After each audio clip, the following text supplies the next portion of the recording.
या ठिकाणी सराव संच 3.2 मधला तिसरा प्रश्न आहे, सोडवा. आता इथं वजाबाकी दिलेली आहे. सगळं 5-6 गणित जे आहेत त्याच्यामध्ये काय वजाबाकीचं चिन्ह आहे. आता इथं वजाबाकी दिली, आपल्याला या ठिकाणी जरी चिन्ह वजाबाकीचं असेल तरी त्या ठिकाणी आपण त्या संख्येला चिन्ह कोणतं आहे त्याच्यावरून काय करायचं, निर्णय घ्यायचा आहे. पण इथं एका संख्येतून दुसरी संख्या वजा करणे म्हणजे पहिल्या संख्येत दुसरीची विरुद्ध संख्या मिळवणे हा नियम आहे. तो नियम लक्षात ठेवायचा म्हणजे आपलं चुकणार नाही. मग आता पहिल्या संख्येत काही बदल करायचा आहे का? नाही. पहिली संख्या आहे ती अशीच लिहून घ्या. 78 येते तिथं आपण काय केलं, लिहून घेतलं. आता बघा, पहिल्या संख्येतून दुसरी संख्या वजा करणे म्हणजे पहिल्या संख्येत दुसरीची विरुद्ध संख्या मिळवणे. आता इथं संख्या काय आहे मला सांगा? ऋण 45. ऋण 45 च्या विरुद्ध संख्या धन 45. धन 45 आपण या ठिकाणी धन 45 लिहिले आणि मिळवायचे म्हणून इथं काय येणार, अधिकचं चिन्ह. मिळवायचे म्हणून काय येणार, अधिकचं चिन्ह येणार. आता या दोघांची बेरीज करायची. 8 अधिक 5 किती होतात? 13. हातचा आला 1. 7 आणि 4 11. 11 आणि 1 12. बरोबर आहे का? हो. पुढचं गणित पहा.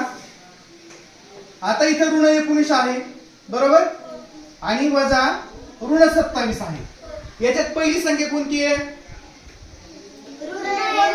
ऋण 19. त्यात काय बदल करायचे का आपल्याला? ऋण 19 आहे, ती ऋण 19 आपण लिहून घेऊयात. आणि आपला नियम काय, पहिल्या संख्येतून दुसरी संख्या वजा करणं म्हणजे काय मिळवायची तिला, त्याच्यामध्ये दुसऱ्या संख्येची विरुद्ध संख्या मिळवायची. मग ऋण 27 च्या विरुद्ध संख्या धन 27. धन 27 मिळवायची म्हणून या ठिकाणी काय आलं, अधिकचं चिन्ह आलं. आता बघा, आता इथं विचार करायचा, हे थोडंसं बाजूला ठेवू. आपल्याला हे गणित तयार झालं या ठिकाणी नवीन. ऋण 19 अधिक धन 27. आता दोघा चिन्हांचे निरीक्षण करा. दोन्हीला चिन्ह सारखे का इथं? एक आहे धन आणि एक आहे ऋण. मग एक धन आणि एक ऋण असल्यावर आपण काय करतो, वजाबाकी. कारण चिन्ह समान असले तर बेरीज करायची, चिन्ह वेगवेगळे आले तर काय करायची, वजाबाकी करायची. कारण हे 19 रुपये काय ऋण आहे म्हणजे 19 कर्ज आहे आणि इथं 27 काय धन आहे. त्याच्यामुळे काय होणार, मोठ्या संख्येतून इथं काय करायची, लहान संख्या वजा करायची. मग 27 मधून 19 वजा करायचे. 27 मधून 19 वजा केल्यानंतर किती उरतात? 8. बरोबर उरले किती?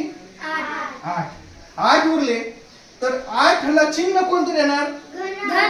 धन. का बरं धन चिन्ह द्यायचं? 27 संख्या मोठी आहे.